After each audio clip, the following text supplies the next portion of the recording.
A very beautiful morning and welcome to the midweek installment of Morning Spring on your favorite channel, Western Spring Television, channel 190 DTT, and on YouTube, Western Spring Television NG. It's a beautiful morning. I hope you are doing well, and it's a pleasure to be here again on Morning Spring here on Western Spring Television. Here we are springing on your screens, and I believe you are springing where you are. We are here to do the needful, to keep you updated and also to go to insightful conversations as they get to matter in our daily lives. My name is Olufemi Alagben. It's a pleasure to be with you. Welcome to the show this morning. Good morning, Tokbe. Good morning, Femi. Good to see you this morning. Good to see you too. You're bright. It's a bright morning. It's quite cold, yes, but we're glad to make a comeback. It is the midweek installment, and this is Morning Spring on Western Spring Television, where we help you to keep you abreast of situations around you and then bring you quality analysis from an array of bright minds, intellectuals right here to give you quality analysis of some of the things that are boggling your minds and, to help you make sense of some of the conversations happening and going on around. It's a beautiful day, and it's the 18th day and day 18 of February 2026. We're drawing closer to ushering elections, and also it is also a time where several headlines are making the rounds in the faces of the dailies. Newspaper review is next. And then some very interesting headlines. Things are happening. Well, exactly. The NAS. Let's talk about NAS. I was going to talk about that. We're talking about it yesterday and the whole brouhaha. Yesterday night, I checked the dailies and I was seeing what the House of Representatives ended up doing, and I was like, oh. Okay. So we can have a NAS that is all active. We can have dissenting voices at the National Assembly at this time. Because what we've seen so far in the past 2.5 years, right, is a stamping, just sort of approval going on, just passage. But yesterday was a different show. Although people still say, are they acting to playing to the gallery? Is this real? Or it's just a show, or, but then you would see that in the polity in Nigeria, people are actually looking to have a time, a breath of fresh air, actually, a time where we'll have elections, we don't head to courts, we'll have elections, we can actually have, some of the figures in real time. And it's glaring that this is actually unlike when you people have said, that was what birthed people staying and saying, we will wait till you count our votes ahead. And even at that, only for them to get to collation centers and they hear people went on with maybe 500 and something or 1,000 and something, and they'll begin to hear 2,000 or you'll now be wondering, did I hear well or what happened? Am I having memory loss or something? And the beavers that are credited, about a number of people, voters, and then there's overvoting, there is discrepancy in the numbers, and all. Where's this coming from? And so it just might have transcended. Constituents may have reached out to their lawmakers. This is what we want, and you have to do it else. Because you're representing us, definitely. Exactly. So you have to speak the mind of your constituency, definitely. Yes, because they sent you there. You're their voice, you're their face, their representative right there. And so it was just, I don't know. I think it is going to be something interesting to discuss about on this show. Because yesterday when I saw it, I saw another part, particularly the House of Reps, where the opposition, that's those the lawmakers that are not in the APC had to walk out of plenary because what they were trying to put before the House was not accepted, and they felt if you're gonna go and hear us, we're walking out. I mean, several people raised different ways. There was a woman, if you know or something, I can't remember her name. Talking a certain Kalu as well spoke. Oh, let's do it this way. It was cut down. Let's do it.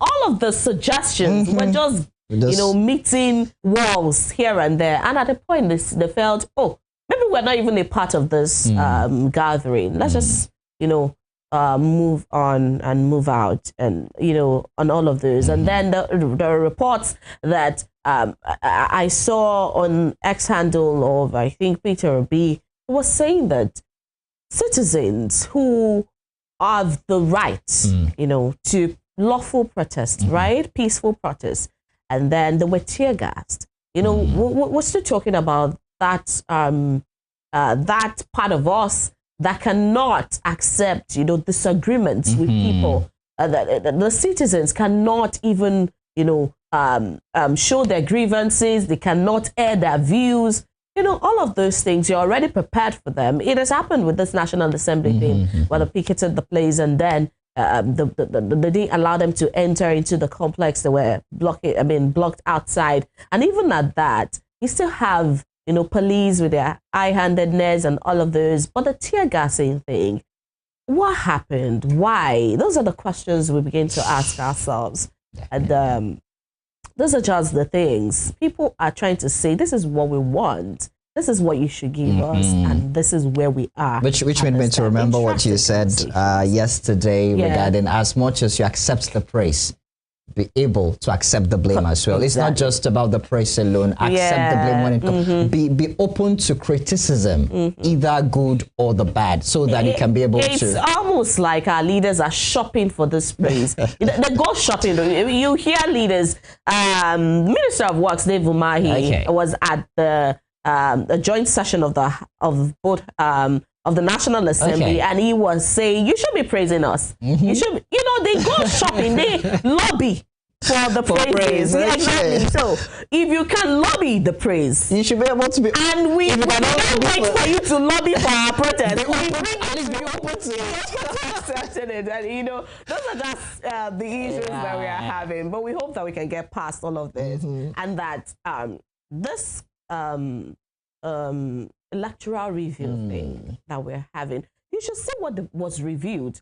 A certain section, that section, so clause 60. The 60, right? 60 that one that was there. Right. There was another one. The main thing that they brought the notification of the INEC, the notification of election. The period that they should be reviewed, because those people would say, how does this affect citizens?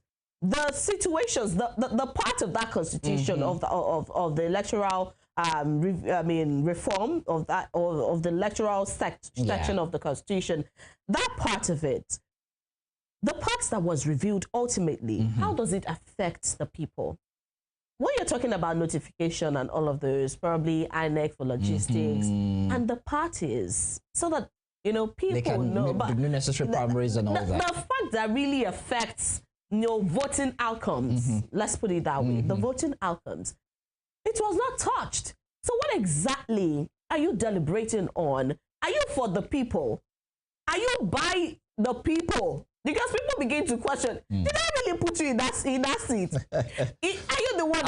Are you representing me, or you're just trying to find you? Because the person I said, this is not you. You get. So people begin to question their choices at this time. And I think the lawmakers or leaders generally across board should not make their elects, their electors rather, to begin to question their choices. The moment people begin to question their choices of you, then you probably are on your way out. Because you are there to fulfill the will of the people, not your own will.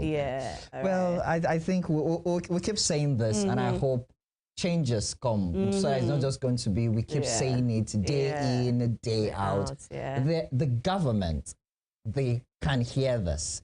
However, actions need to be taken, not just to hear, just to shove it off. Actions need to be taken. We go on this break, then we'll return. Newspaper review will be next. Stay with us.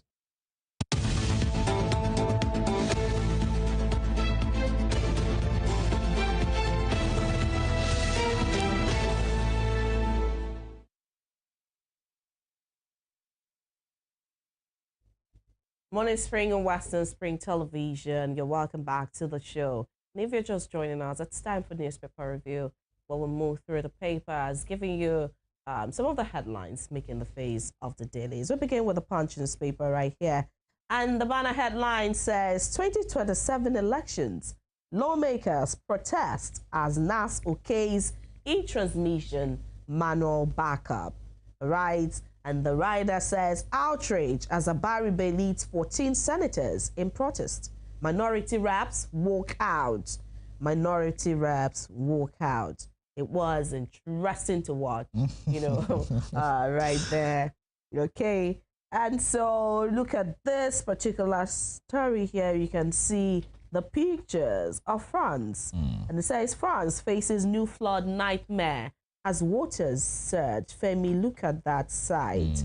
I mean, that's a building. And you can say that these are the buildings in France will not be, just bungalow levels alone. You can see they have real good structures, around there. But look at how submerged, or look at the water level of the building, on the building right there. And you can see people, probably officials right there, moving through the waters.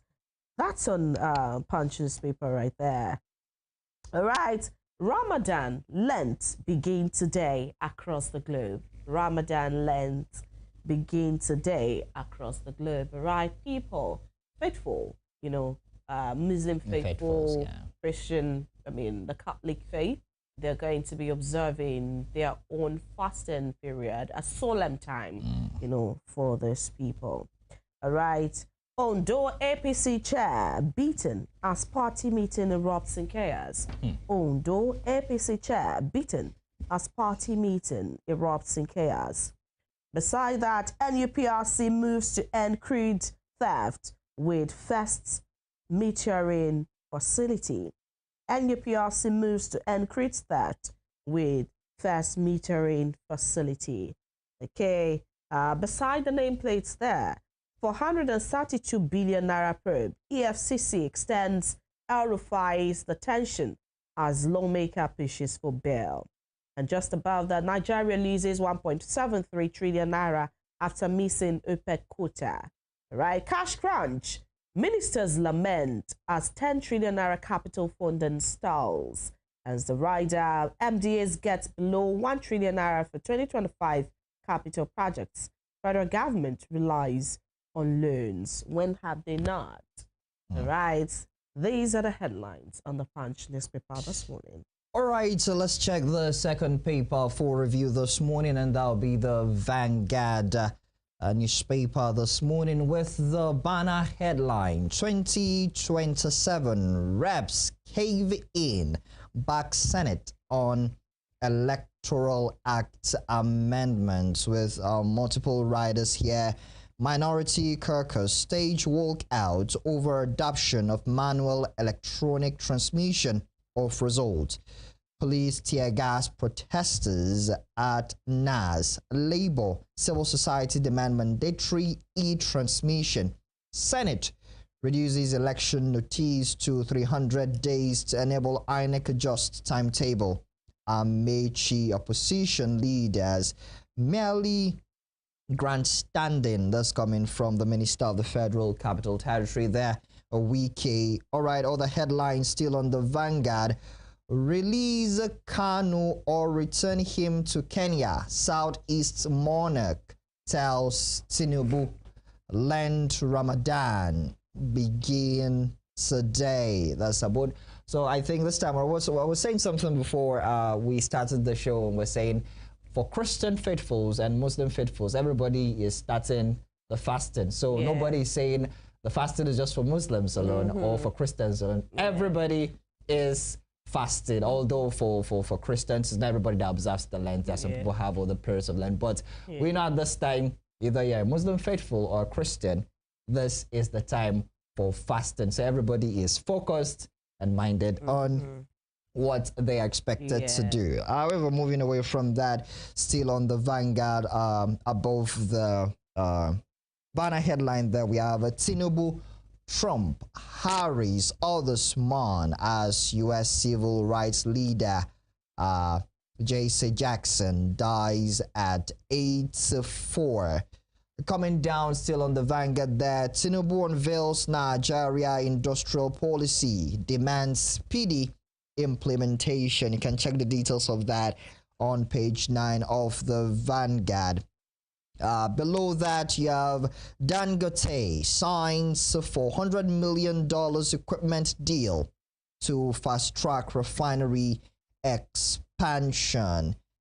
Armed men abduct 6 travelers on Makurdi Naka Road, demand 100 million ransom. You know, yesterday we were saying this, that a day will not pass, that it's rare that a day will pass we won't hear if it's not banditry, if it's not kidnapping. So it has become like a normal thing, like a cliche. See another one here now, demanding 100 million. Yeah.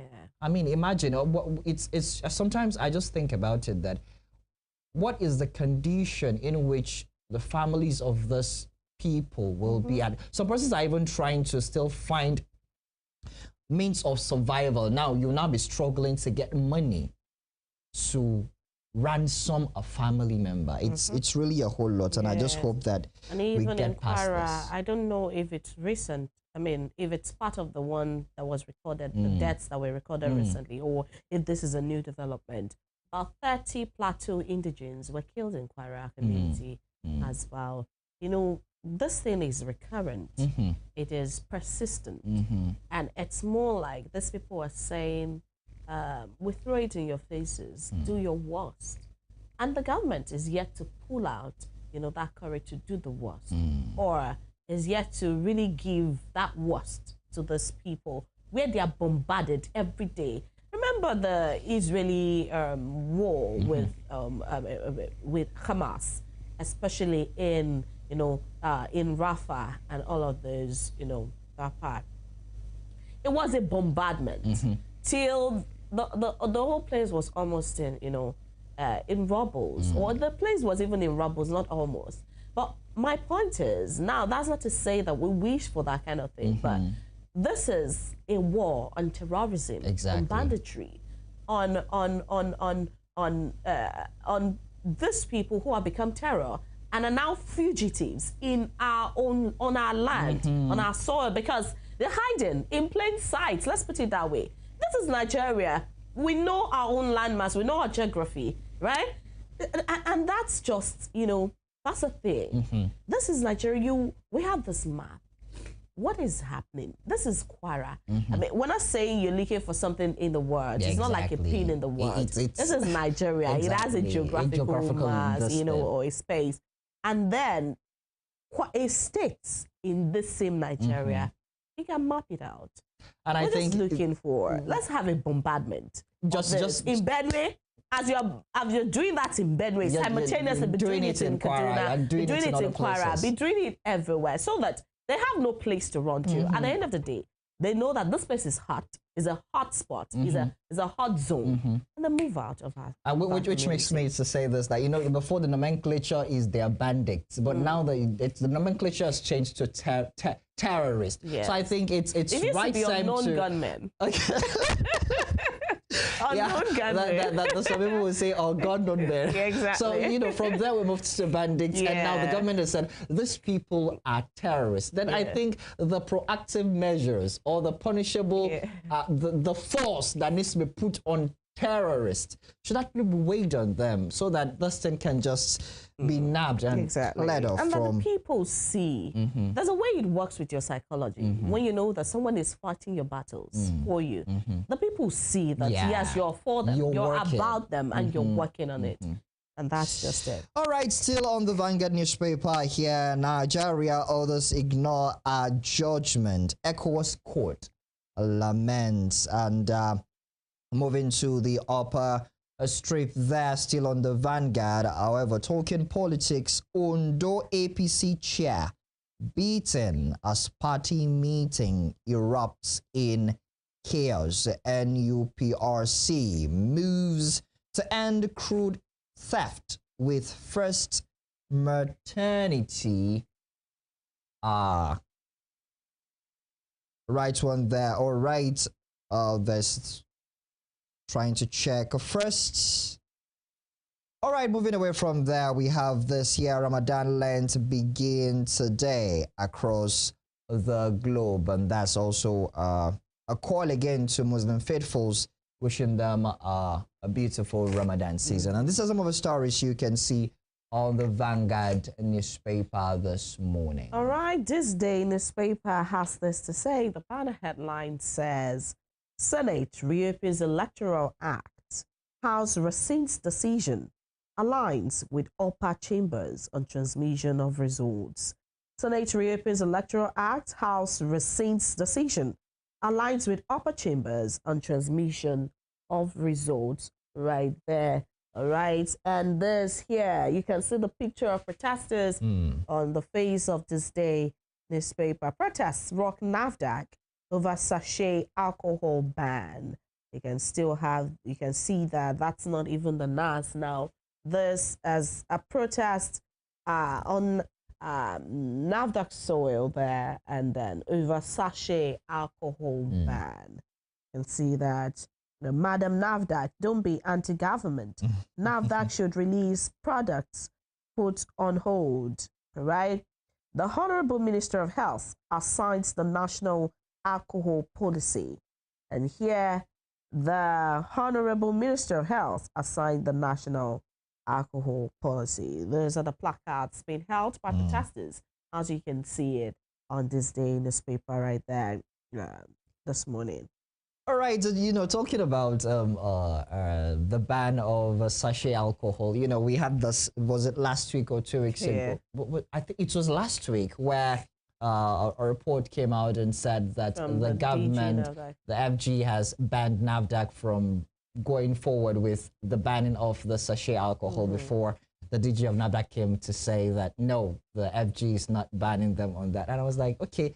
Yes, what led to that report coming out first and now a debunking of that? Because at first when I saw that, in my mind I was wondering, okay, so what are we trying to do? What are we looking at? But now that the DG of NAFDAC has said no, there's nothing of such. I just hope that necessary considerations are put in place so that because some of the things that people are looking at is a lot of people will lose their jobs because that's what they are. That's their means of survival and all that. However, looking at the brighter side, there are other things as well people can be. So I watched an interview, and one of the respondent at the interview was saying that if there is no buyer, there won't be a seller. So if this is bad, definitely people who are in that business will look for other means, other places to venture into. They will look for other businesses to go into. However, in all of this, there is a need for proper consideration in every angle. There is one pertinent thing to look into in all of this. Remember the gazetted law and the House version of this, where they said what was gazetted is not what from what they passed. They had or what they passed, right? That's one. Now the questions arose of who gazetted what was not passed? Did they have the was it assented to by the president and all of that? That was one question. We still don't have a headway on that. It has died down. Yeah, like now this is a memo that now that probably got, and they actually worked on it to put out the statement that sachet alcohols have been banned, and those in PET bottles of 200 ml, I think, and that. Now, Mojisola Adeyeye of NAFDAC also came out to say, oh, this, whatever it is that you heard, didn't come from the right channels of the government and all of that. Now it begs another question of, how did you get the memo in the first place? Who brought it to you? Where did you get it? Which of the platforms did you get it? Was it an email? Was it faxed? Whatever. All of these questions we don't ask. But because some people have already gotten respite from this, they say, oh, you said you banned it before, you did not ban it, we're fine. We don't ask all the questions, the institutional deficiency, the irresponsibility with our institutions and the people who are our leaders, ministers, appointees of government, and all of it. All these things are very, very important to talk about because we're having a decaying society day by day. If we do not speak to these issues, it will become the norm. Just like we're seeing now, all our highways somebody is picked up somewhere, kidnapping happened here. People just, before, when you see news like this, some people used to shed tears because something like this happened. It used to touch people through the day. You remember that whenever your mind goes back to that, it brings sadness to your heart. But now, it's a norm. So for how long will you now be crying every day? Exactly. Will you be shedding tears every day? So it has become part and parcel of us. It has become our blood and water, what we see, the air we breathe in, and all of this. So it is important that we speak to institutions and we always cry out and enforce and make sure that we see through, that necessary actions are taken. We see whoever we need to see to jail. We see them to, receive the punishment that is deserving of this kinds of offenses. Because if we don't, we'll have ultimately a decayed society. And talking about speaking to institutions, this is part of us speaking to institutions to get the needful. Well, let's run through the rest of the papers. All right, back to Tribune, Nigerian Tribune this morning, here with the banner headline: Senate in division, reps in rowdy session, with a couple of riders there too. We have, as lawmakers pass e-transmission with manual backup. Minority reps walk out on session as Green Chamber reduces timeline on notice of election to 300 days. INEC to review election timeline to exclude Ramadan period. All right, below that you have this headline: El Rufai spent second day in EFCC custody. El Rufai spent second day in EFCC custody. We talked about El Rufai. We had a conversation around the matter of wiretapping and the allegation he leveraged against the NSA, Nuhu Ribadu there. NADDC commissions automotive training center in Potiskum. And we have a couple of riders there below it. However, moving away from there, below the banner headline there, we have this chaos as Ondo APC meeting turns bloody. Upper strip, we have how or war Catholic Church terrorist attack was planned, executed. DSS witness tells court. Nigeria loses 8 trillion naira yearly to concession waivers. That's coming from the reps there. Prioritize investment in human capital to drive $1 trillion ambition, World Bank tells Nigeria. This is some of the banner headlines you can see on the front page of the Nigerian Tribune this morning. All right, that's the size of the newspaper review for this morning. We'll be going on this quick break. When we return and move into the conversation. Stay with us.